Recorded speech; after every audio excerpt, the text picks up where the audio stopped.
est à quelques jours de ce dernier rendez-vous de la saison. Quoi qu'il arrive, ce sera le dernier match de l'année face à Nice, un play-off retour pour une accession en D2. Voilà, il vaudrait mieux le gagner ce match-là. Vous avez fait 2-2 à Nice le week-end dernier. Voilà. Déjà, un mot sur l'enjeu de ce match si particulier. L'enjeu, c'est la montée en D2 et cette journée, on l'attend depuis 10 mois maintenant. Lorsqu'on a commencé début août ensemble, le premier mot que je leur ai exprimé, c'était l'objectif. L'objectif monter en D2.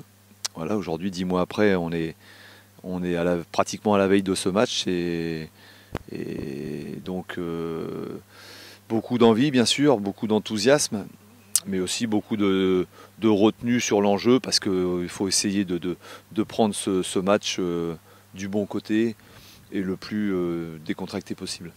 Un petit mot sur ce match aller, ça s'est conclu par un nul 2 partout. Vous avez notamment encaissé 2 pénaltys. Voilà, c'est quelque chose que voilà, c'est un résultat que vous voyez plutôt comme favorable. Voilà, match nul à l'extérieur, 2 buts marqués. Favorable obligatoirement puisque 2 buts à l'extérieur, en cas d'égalité ici de 0-0 ou 1 partout, c'est nous qui passerions en D2, donc c'est plutôt un résultat favorable. Maintenant, je m'aperçois que sur ces matchs de barrage, en fin de compte, on rencontre des bonnes équipes, quoi. On n'a pas eu un tirage facile parce qu'on rencontre 2 équipes pro et notamment de Ligue 1, pardon, Amiens et Nice, et je me rends compte que c'est des équipes qui travaillent bien. Comme nous on peut le faire, mais qui travaillent bien. Ce sont des équipes de qualité, avec des bonnes joueuses, structurées tactiquement, prêtes physiquement. Donc ce sont des matchs compliqués. Et effectivement, samedi dernier, ce match a été très difficile. Bon, pour différentes raisons, certainement. Une gestion de la journée du match qui n'a peut-être pas été très bonne et pas habituelle non plus pour les filles. Et peut-être que lors de ce match, il y avait de la fatigue. Maintenant, on est tombé face à une grosse équipe qui nous a mis en difficulté techniquement, qui nous a mis en difficulté aussi sur leur pressing. Voilà, malgré tout, comme lors du match aller contre Amiens, on fait un résultat positif à l'extérieur. Et je suis persuadé que le second match sera complètement différent.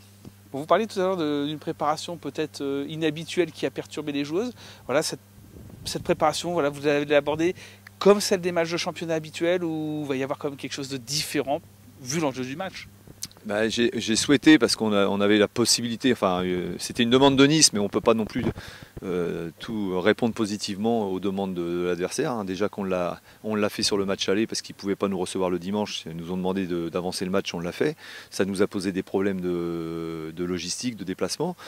Sur le match retour, il n'était pas question qu'on le fasse parce que moi j'avais envie de jouer à 15h, horaire habituel chez nous, et je pense que pour mettre l'équipe dans les meilleures dispositions, il fallait garder ses habitudes.